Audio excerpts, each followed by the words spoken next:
Sampurasun wargi Jabar, kembali lagi bersama saya Saras di Saber Talk.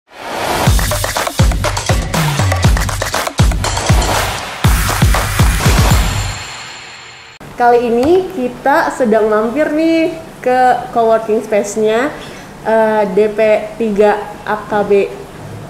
Bersama saya sudah hadir di sebelah saya Dr. Siska Gervianti. Halo Ibu, apa kabar? Halo, alhamdulillah sehat. Alhamdulillah sehat, baik ya Bu ya? Iya. Nah kita sekarang mau ngobrol-ngobrol nih Bu. Iya. Tentang tanggal 25 November ini kan bertepatan dengan Hari Anti Kekerasan terhadap Perempuan Internasional nih Bu. Gimana nih Bu tanggapan Ibu tentang fenomena kekerasan terhadap perempuan? Ya, jadi gini Teh Saras ya, akhir-akhir ini memang kalau kita lihat data dari Simfoni di Kementerian PPPA dan juga data dari UPTD PPPA kita gitu, kekerasan terhadap perempuan dan anak ini meningkat gitu ya pada saat pandemi. Data 2019 dari UPTD PPA menyebutkan bahwa waktu itu hanya sekitar 90-an kasus kekerasan terhadap perempuan dan anak. 2020 itu naiknya hampir 4 kali lipat. Jadi 389 kasus kekerasan. Wow.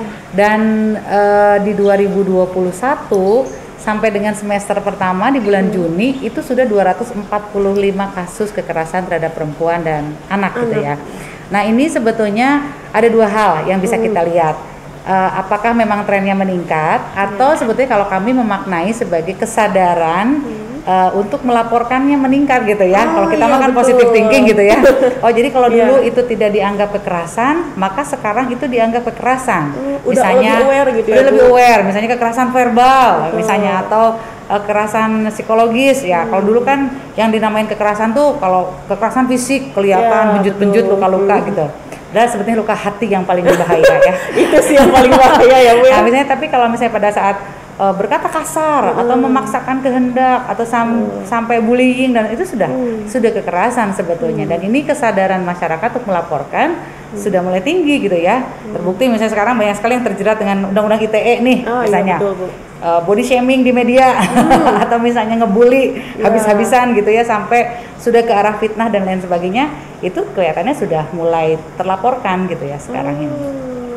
Berarti sekarang kita harus lebih hati-hati ya Bu ya. ya. Betul. Apalagi kalau dulu jempol mulutmu harimaumu, kalau sekarang jempolmu harimaumu ya. Apalagi body shaming biasanya nggak nyadar ya Bu ya. Nah itu betul sekali. Misalnya kita bilang kalau dulu kan misalnya punya anak gemuk dipanggil bom-bom misalnya. Asalnya lucu-lucu aja gitu ya. Ternyata itu tidak boleh dan itu ternyata menyakiti hati anak itu sehingga kalau diajarkan biasanya di beberapa video ya misalnya kalau kita mengajarkan kenapa kita tidak boleh kekerasan atau bullying dan lain sebagainya, kita suka ibaratkan kayak kertas kosong gitu ya, terus kita remes-remes gitu. Nah pada saat dia dibentangkan kembali tuh si kertas itu sudah nggak sama lagi. Nah ini yang kita pahami secara psikologis nanti pada saat anak-anak ini tumbuh pada saat dewasa ya, kalau dia dapat pengajaran yang baik dari lingkungannya maka dia akan ya udah jangan ngikutin yang kayak gitu. Tapi kalau tidak, maka anak ini akan berubah menjadi membuli lagi. Ya enggak? Jadi rantainya nanti nggak akan putus-putus gitu. Bener banget. Jadi anak-anak korban bullying biasanya apakah dia thriving menjadi something better dengan lingkungan yang baik, kita jaga, atau dia malah jadi bullier lagi gitu ya seperti itu. Betul banget Bu ini. Apalagi sekarang anak-anak lahir udah kenal digital ya Bu ya, udah betul. Gadget banget ya Bu. Ini yang harus terus tugas kita bersama ya Bu untuk meliterasi anak-anak nih. Iya. Nah Bu terkait dengan kekerasan kan tadi Ibu bilang ada yang fisik, ada juga yang psikis ya Bu, lebih ke mental gitu ya Bu. Iya, betul. Nah dan Ibu juga tadi bilang ada body shaming, ada bullying gitu. Nih Bu, sekarang kan ada kekerasan berbasis gender online nih Bu. Iya, betul. Apa sih Bu tanggapan Ibu dan apa aja sih yang termasuk kekerasan berbasis gender online itu? Apalagi di sosial media nih yang anak-anak sebenarnya yang tadi Ibu juga bilang cuman kayak contohnya yang lebih detailnya kayak gimana gitu Bu. Anak-anak sekarang kan nggak ada filternya gitu betul, Bu ya. Betul. Dan anak-anak ini kan cenderung copycat ya, dia peniru ulung ya. Jadi apapun yang orang tuanya kerjakan, anak-anak ini pasti meniru itu ya. Apalagi di medsos ini kan gak ada saringan pisan ya. Misalnya kita ngebully seseorang ya, misalnya apa, oh itu kan kata-kata yang keluar biasanya kezam gitu ya. Netizen itu sangat kezam gitu ya. Nah itu tuh kalau tidak difilter, tidak dikasih tahu, maka anak-anak ini akan meniru ya. Misalnya body shaming, misalnya physically aja misalnya, si ini kurus kayak apa, oh si ini gendut kayak apa, misalnya terus misalnya oh si tamu nih warnanya hidung, apa segala macam lah, itu body shaming. Dan itu kalau kita tidak kasih tahu bahwa itu nggak boleh, itu akan ditiru gitu ya. Belum lagi misalnya kalau kita nggak setuju sama sesuatu hal, itu luar biasa ya, netizen itu langsung wah komentarnya teh. Padahal sebetulnya konten beritanya mah apa, tapi yang disasar teh apa gitu ya. Sampai yang bikin sedih sebetulnya waktu itu kita jadi katanya netizen paling kasar, paling tidak sopan se-Asia Pasifik ya.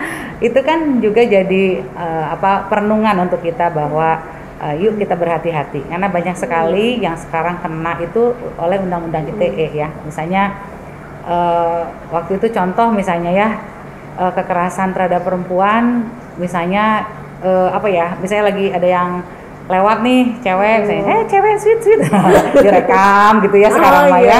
Terus misalnya ya kalau body shaming mah itu ya di WA grup misalnya ya, itu juga harus hati-hati pada saat kita banyol gitu ya. Orang Sunda makan terkenal tukang heureuy, tapi sudah nyerempet body shaming, nyerempet sara. Menurut saya itu harus hati-hati ya Bu, hati-hati ya.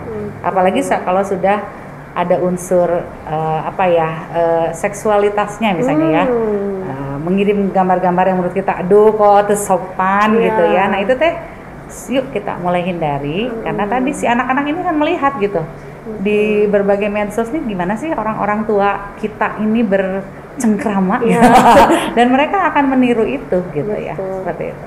Berarti PR-nya orang tua juga ya Bu ya? Oh, PR kita bersama. PR kita bersama. Betul. Untuk biar anak-anak juga pas udah melek digital udah tahu etikanya ya Bu ya? Iya, betul. Etika bermedia sosial. Nih Bu, ngomong-ngomong tentang kasus terhadap kekerasan perempuan di Jawa Barat nih Bu. Ya. Ini kira-kira Bu yang banyak tuh tentang kasus apa sih Bu? Yang biasa kita terima gitu ya di di UPTD PPA kita, biasanya paling banyak sih masih kekerasan fisik gitu ya. Jadi betul-betul yang datang tuh misalnya dipukulin apa segala macam, sampai pernah kita menerima ada seorang ibu dengan 3 orang anak yang itu kayaknya beaten up banget gitu ya, sampai gendang telinganya pecah, sampai bengep-bengep dan lain sebagainya. Kasus yang kedua, kekerasan terhadap perempuan itu seksual biasanya. Jadi kekerasan seksual, apakah perkosaan, apakah harassment ya, dari mulai harassment tuh misalnya yang suka tidak disadari, misalnya hari-hari kita mahnya biasa aja, padahal sebetulnya itu sudah menjurus-jurus kepada pelecehan misalnya. Nah itu, betul, Bu. Nah biasanya noel tidak sopan dan lain sebagainya, itu nggak boleh gitu ya. Nah, jadi kekerasannya fisik, seksual, juga kekerasan tadi berbasis gender. Untuk perempuan sekarang ini namanya ada scammer cinta gitu ya. Nah jadi kepada seluruh perempuan di wargi Jabar, jangan suka pasang status-status galau gitu ya.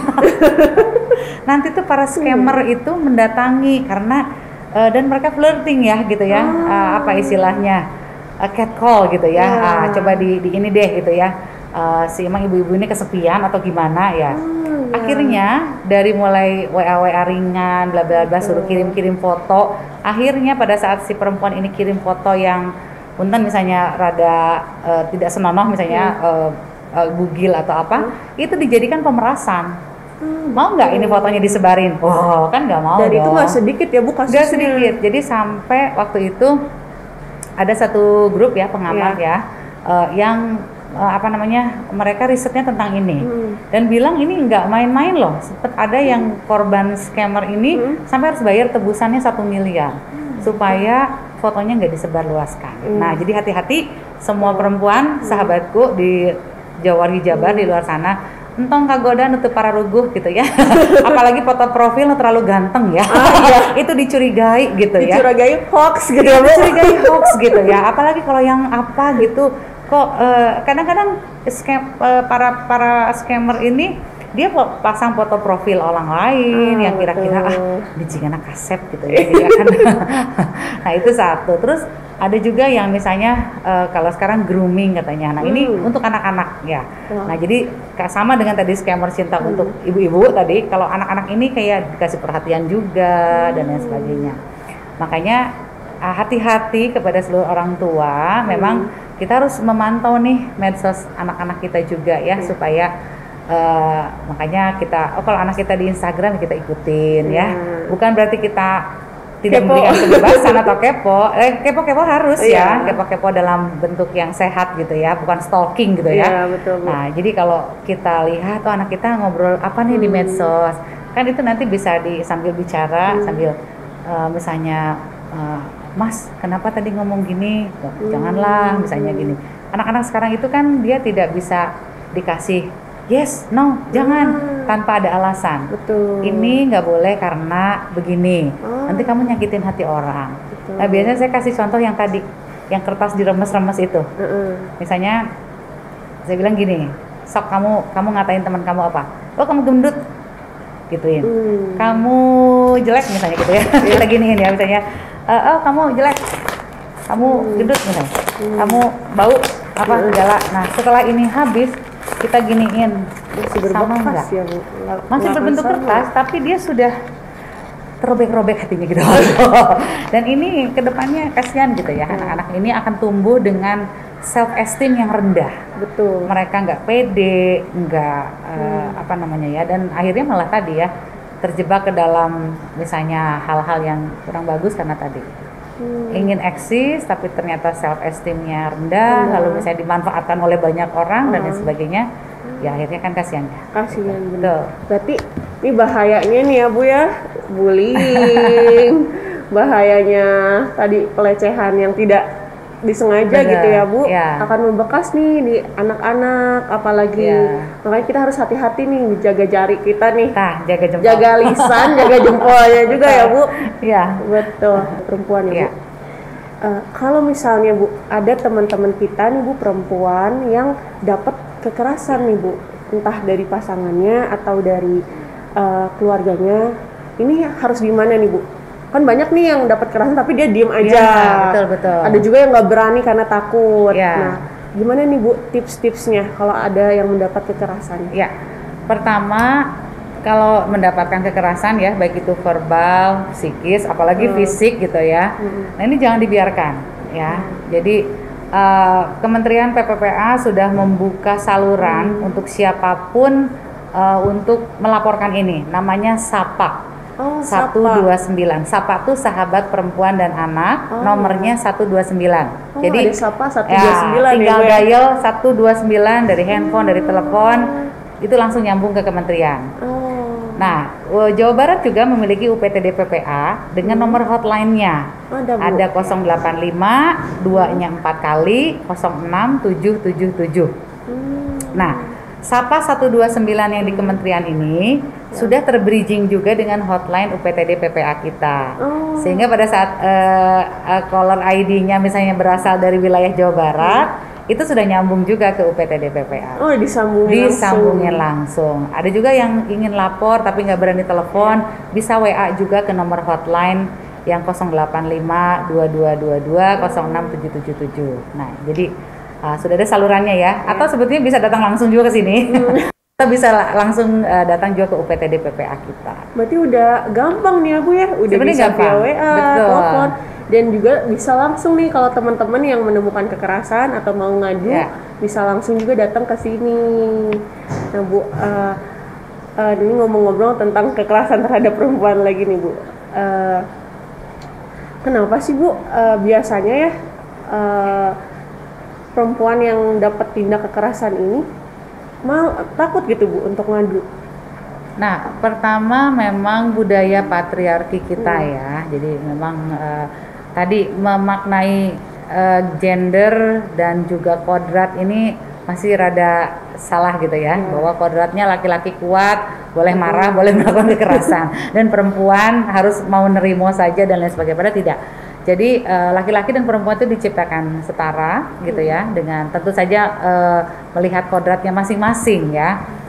Jadi hak untuk saling memahami hak dan kewajiban ini juga saling menghormati. Nah itu yang kita tumbuhkan bersama. Bagaimana kesetaraan gender harus disampaikan dan lain sebagainya. Nah, jadi tadi karena kayaknya saya mah layak, nggak apa-apa dikerasin gitu ya.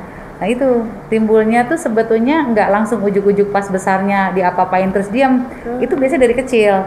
Jadi bagaimana dia bisa mendapatkan perlakuan-perlakuan yang salah dalam lingkungannya sehingga dia tumbuh menjadi pribadi yang ya udah deh, nggak apa-apa deh. Aduh saya kalau saya lapor saya malah yang malu gitu ya, dan lain sebagainya. Padahal salah. Jadi kalau teman-teman wargi Jabar perempuan semuanya dapat kekerasan, laporkan. Karena sebagai perempuan itu kita harus hidup dimuliakan gitu ya. Bagaimanapun Rasulullah juga memberi contoh memuliakan perempuan tuh dengan tadi siapa harus berbakti kepada siapa? Umi 3 kali baru Abi. Berarti kan kedudukan perempuan dalam Islam ini sangat-sangat mulia. Dimuliakan ya Bu.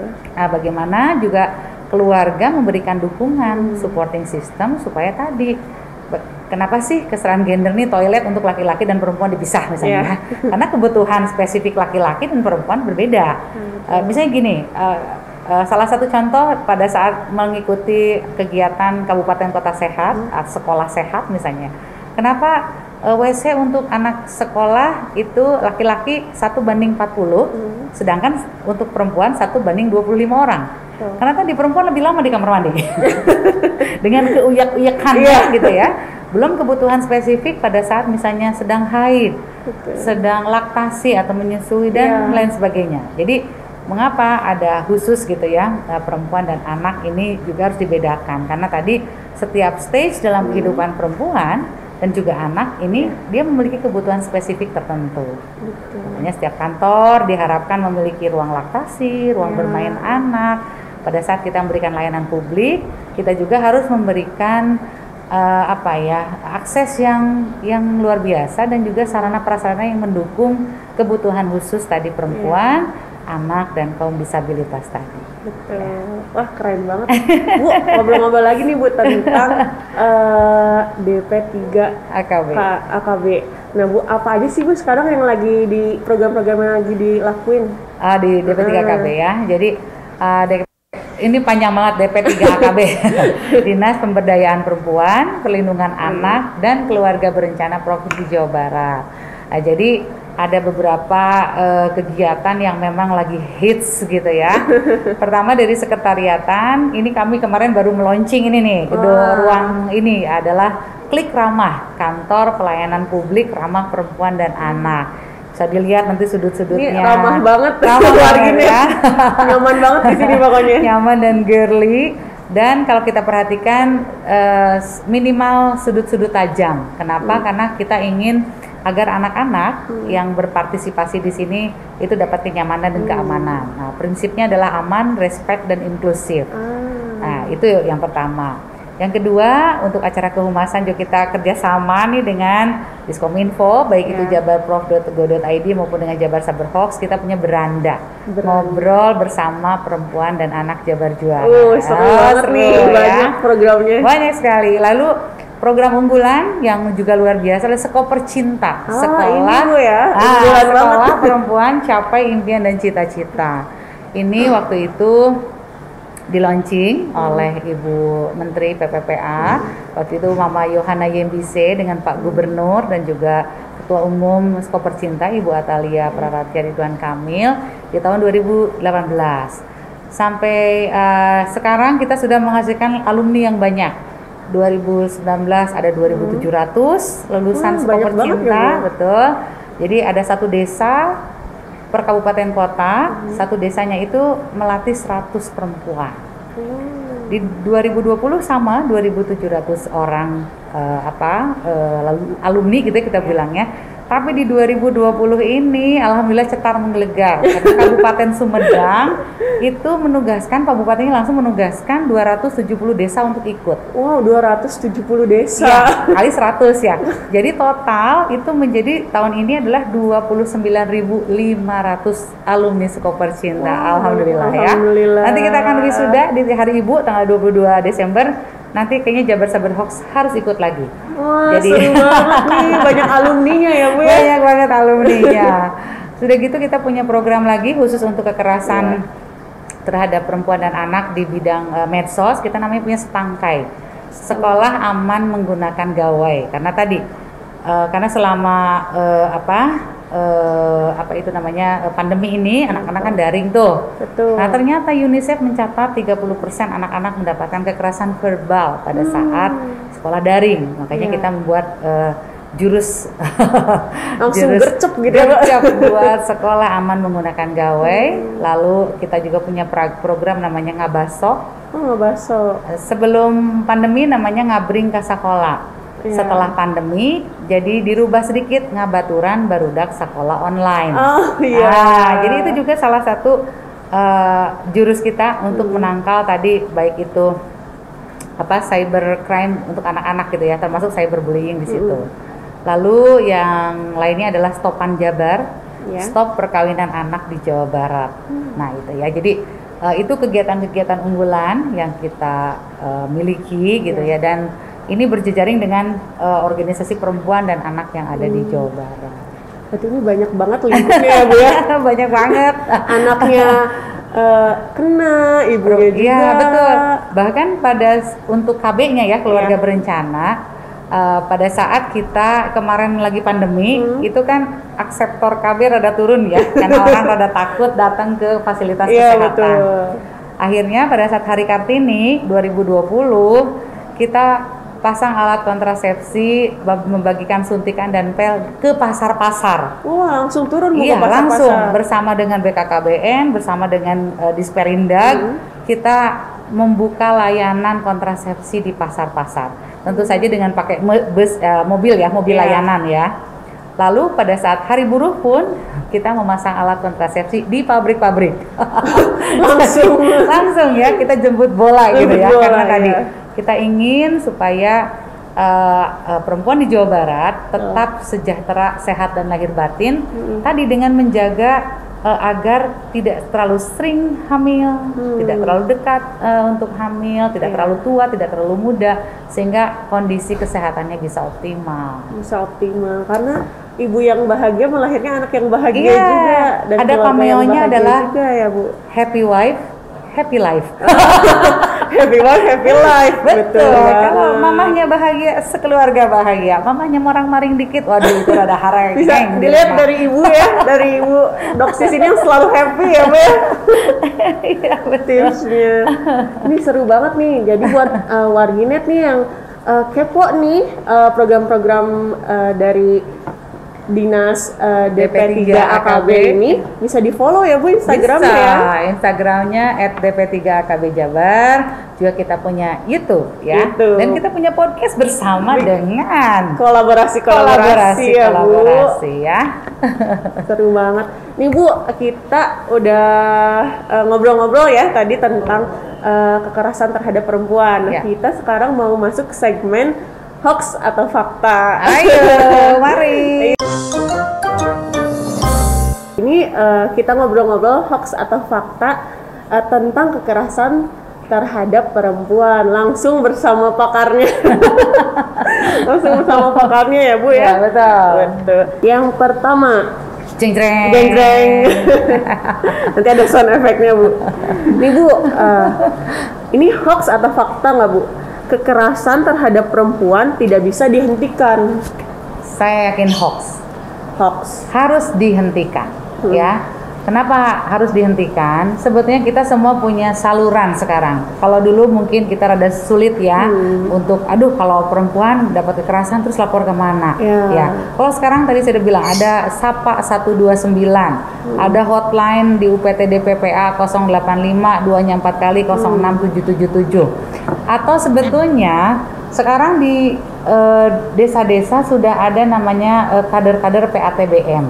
Nah ini juga kader-kader lini lapangan kami yang bertugas untuk mencegah kekerasan berbasis masyarakat. Nah, jadi kalau ada yang dapat kekerasan tuh cepet lapor RT RW setempat ya, jangan diem aja gitu ya.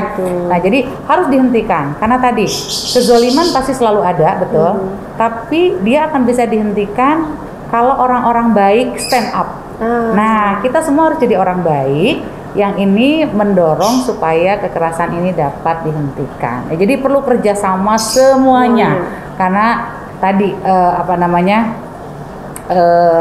kita harus menghentikan ini karena kita ingin hidup di era yang lebih baik lagi lah gitu ya. Jadi masyarakat madani, bagaimana kita memuliakan perempuan, lalu tadi ternyata semua manusia terlahirnya dari perempuan gini ya. Masa sih harus keras terhadap perempuan ya? Aduh, seperti itu ya. Nah, jadi yang pertama tuh hoax ya. Kita harus menghentikan dan bisa kalau kita semua kerjasama ya Bu ya. Betul. Dari semua pihak. Yang kedua, perempuan seharusnya keluar dari relasi yang tidak sehat atau istilah kerennya sekarang toxic relationship. Betul. Itu fakta. Ya. Jadi kita sebagai perempuan harus sadar bahwa kita memiliki hak dan kewajiban yang sama dengan laki-laki atau responsif atau kesetaraan gender. Di mana hak-hak kita juga dilindungi baik secara sosial gitu ya, apalagi secara undang-undang gitu ya. Nah, jadi kalau udah toxic relation, saya ingat dulu ada lagunya Gita Gutawa ya yang mana Bu? Yang Parasit ya. Parasit ya. Iya, itu sebetulnya toxic relation yang dibuat lucu gitu ya. Nah, tapi pada saat dia sudah mengarah kepada kekerasan, apalagi sudah verbal, psikis, fisik, ngapain ya gitu ya. Nanti misalnya kalau kita sudah menikah kan kita misalnya harusnya happily ever after, ini masih pacaran aja udah dibentak-bentak gitu ya, ditarik-tarik, dipukul-pukul, ngapain ya, gitu ya. Karena kita sebagai perempuan dari kecil aja kan udah diurus dengan orang tua dengan penuh kasih sayang, diperlakukan oleh saudara-saudara kita dengan penuh kasih sayang. Apalagi biasanya perempuan yang punya abang-abang laki-laki banyak gitu ya, kakak-kakaknya, biasanya itu bodyguardnya udah banyak duluan gitu ya. Nah ini yang harus kita tanamkan bahwa kalau udah toxic relationship keluar. Betul. Ya, berarti dia tidak menghormati kita dan untuk apa juga kita menghormati orang yang tidak menghormati kita. Betul banget. Sama ini Bu, sekarang tuh ada ya Bu beberapa kasus karena saking bucinnya gitu ya, bucin gitu kan. Iya benar. Jadi ini dipaksa nih sama pacarnya tuh kayak kirim-kirimin selfie yang tadi mungkin kayak skema cinta tadi, tapi ini yang masih pacaran gitu loh Bu. Itu. Nanti pas udah putus diancem nih Bu, suruh sebarin. Gimana sih ngasih tahu nih anak-anak nih perempuan-perempuan biar dijaga gitu. Jadi begini, yang harus dipahami oleh kita semua bahwa kita harus menentukan skala prioritas ya. Misalnya anak-anak sekarang ini, kalau saya ngajarin anak saya misalnya, aduh mami aku tadi dibully di sekolah gini. Tadi orang-orang ngomong gini. Saya hanya bilang, dengarkan hanya orang-orang yang penting dalam hidup kamu saja. Siapa orang-orang yang terpenting dalam hidup kita? Pertama, ayah dan ibu. Kedua, keluarga. Yang ketiga, yang berpengaruh terhadap misalnya pendidikan kita dan sebagainya. Misalnya guru, ya kan dia pasti ngajarin yang baik misalnya. Terus lah misalnya saudara-saudara atau dan lain sebagainya. Jadi pada saat disuruh sesuatu yang misalnya tidak sesuai dengan norma, kepantasan dan lain sebagainya, tolak saja. Berarti orang itu sudah tidak menyayangi dan menghormati kita. Itu mah out aja gitu ya. Nah ini tadi ya para bucin-bucin ini sok rela nya di foto ini, di foto itu. Kan harus dipikirkan bahwa ke depan itu akan bisa jadi senjata yang makan tuan gitu ya, seperti apalagi jejak digital ya Bu. Apalagi jejak digital susah dihapus misalnya seperti itu. Dan tadi biasanya ini Teh Saras ini nggak langsung dia jadi bucin ya. Nah, menurut saya jadi ini pendidikan dan pola asuh dari kecil ini menentukan orang ini besarnya kesehatan mentalnya itu seperti apa. Jadi kita juga tidak bisa langsung menjudge, kamu nih lemah pisan sih, nggak bisa juga karena kita tidak tahu dia dulu kecilnya seperti apa. Yang bisa kita lakukan adalah yuk kita stand up sebagai perempuan, berapapun usia kita, sadari bahwa kita punya hak dan harus dihormati oleh semua orang gitu ya. Nah jadi itu yang harus kita perjuangkan dan jangan mau disuruh sesuatu yang pada akhirnya akan merugikan kita, apalagi tidak sesuai dengan norma. Agama dan lain sebagainya. Karena kalau sayang harusnya ngejaga ya Bu. Nah kalau sayang kan harusnya ngejaga, seperti bunga misalnya ya. Kalau kita suka bunga, kita petik bunga. Tapi kalau kita cinta dan sayang, kita rawat dia kan seperti itu ya. Jadi pepeje omat nih ya pada perempuan berapapun usia kita, karena tadi ternyata kekerasan gender berbasis online ini tidak mengenal usia gitu ya. Yuk kita tahu diri, tahu batas apa yang bisa merugikan kita. Jangan sampai memberikan kesempatan kepada pihak lain, apalagi yang tadi berniat tidak baik, untuk tadi memanfaatkan kita dalam berbagai level ya. Kalau tadi kan misalnya laki-laki yang meminta pacarnya foto-foto gitu, berarti dia laki-laki lemah dia. Ya. Kenapa laki-laki lemah? Karena dia akan menggunakan foto itu untuk menindas. Betul. Nah, gitu ya. Padahal kalau dia laki-laki sejati, dia pasti akan gentleman gitu ya, Bu. Menjaga kan supaya misalnya si pacarnya ini selalu dalam keadaan nyaman, aman, sejahtera gitu ya. Jadi kalau ada yang begitu minta foto aneh-aneh, cut aja langsung. Cut aja. Nih, toxic relationship laporkan kepada RT RW setempat. Oh salah. Nah itu diupload aja ke Jabar Sabar Hoax. Ini laki-laki tidak seperti ini ya. Pertanyaan ketiga nih Bu, ada terakhir nih satu lagi. Kekerasan terhadap perempuan terjadi karena alkohol atau nafza, itu hoax atau fakta? Fakta ya. Jadi sebetulnya begini, tidak hanya itu sih penyebab kekerasan terhadap perempuan, tapi ini tuh suka dibuat jadi alasan gitu ya. Jadi sebetulnya orangnya memang sudah ingin melakukan tindakan kekerasan aja, tapi si alkohol dan nafza ini dipakai senjata untuk bela diri gitu ya. Tadi ya orang-orang yang melakukan kekerasan ini. Jadi penyebab kekerasan terhadap perempuan ini berbagai macam. Tapi basically berarti orang yang melakukan kekerasan ini sebetulnya sudah tidak sehat secara mental. Alkohol dan nafza hanya mendorong saja, jadi trigger atau malah jadi emulsifiernya gitu ya.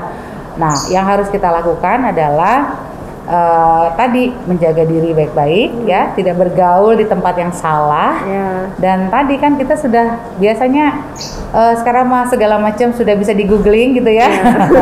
Nanti coba cari gitu ya lewat Jabar Sabar Hoax atau misalnya lewat googling, apa sih ciri-ciri orang yang alkoholik gitu ya, terpengaruh alkoholisme dan juga misalnya terpengaruh nafza, penyalahgunaan nafza. Ya hindari aja ya. Nah dia pasti tadi karena alkohol dan nafza ini akan membuat pola pikir menjadi tidak rebes ya, jadi tidak betul ya, sehingga tadi dia akan hilang gitu ya kesadarannya. Tapi sebetulnya ada basicnya juga. Kalau dia basicnya memang senang kekerasan, mah nggak usah pakai alkohol sama itu juga dia pasti melakukan. Gampang ke-trigger gitu ya, Bu. Gampang ke-trigger. Nah tapi ini harus kita selesaikan bersama-sama. Mengapa? Karena tadi orang berbuat kekerasan berarti juga dia punya pengalaman. Dia biasanya mendapat kekerasan dulu gitu ya. Nah yang harus kita lakukan, kita membuat lingkungan yang tadi lingkungan yang saling jaga tadi ya. Dan tadi jangan malu, jangan takut untuk melaporkan. Ya. Seru banget nih ngobrol-ngobrol kita hari ini ya, udah dibedah nih kekerasan terhadap perempuan. Nah Ibu, statement terakhir nih, kayak quotes lah, apa sih Bu quotes tentang perempuan atau kekerasan terhadap perempuan yang jadi pegangan Ibu nih, atau pesan Ibu buat perempuan-perempuan di warginet di rumah? Oke. Jadi kalau pesan saya terhadap semua wargi Jabar, terutama perempuan, tadi ya, yang terpenting satu adalah kita sadari bahwa kita memiliki hak yang sama dengan laki-laki. Dan kedua, pada saat mendapatkan kekerasan, ya, baik itu misalnya tadi ya levelnya body shaming, bla bla, kita bilang aja, hey kamu body shaming, nggak boleh itu, gitu ya. Jadi orang kadang-kadang melakukan itu karena tidak tahu. Nah kalau kita tahu, kita kasih tahu. Tapi kalau udah dikasih tahu tetap gak mau tahu, nah itu mah teke teke aja gitu, gitu ya. Atau dicelek gitu ya.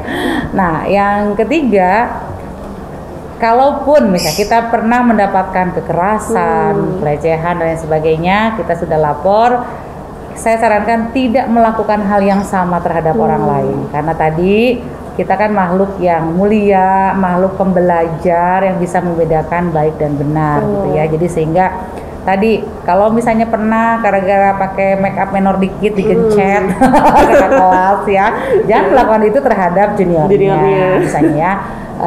Jadi jadikan itu pengalaman hidup, tapi juga melaporkan supaya tidak terjadi kepada orang lain lagi. Jadi kita tuh harus jadi apa namanya ya, di Avengers-nya gitu ya, untuk kekerasan terhadap perempuan dan anak gitu ya.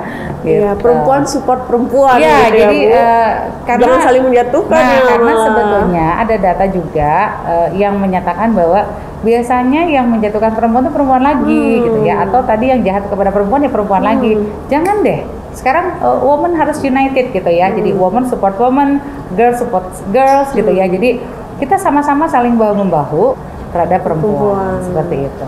Dan kalau quotes ya, kalau saya sih untuk perempuan dan warga Jabar sekalian, mengapa kita ini penting sekali perempuan itu teredukasi dengan baik? Karena ada satu quotes yang saya senang sekali dari Diana Fairchild. Dia bilang bahwa educate a man is educate a man, but educate a woman is educate a generation. Nah, jadi para perempuan ini harus teredukasi dengan baik supaya bisa menyelamatkan satu generasi. Dengan perempuan yang pintar, dengan mama-mama yang hebat, maka terlahirlah generasi-generasi yang baik gitu, yang super, anak-anak hebat yang nanti ke depan akan menjadi para pemimpin Jawa Barat, Indonesia, bahkan dunia gitu ya. Nah, seperti itu. Wah, keren banget nih. Mengedukasi perempuan itu bisa mengedukasi satu generasi. Ya, betul. Hatur nuhun pisan Ibu untuk waktunya hari ini. Semoga nanti kita bisa ketemu lagi di acara lainnya ya, Bu ya. Siap.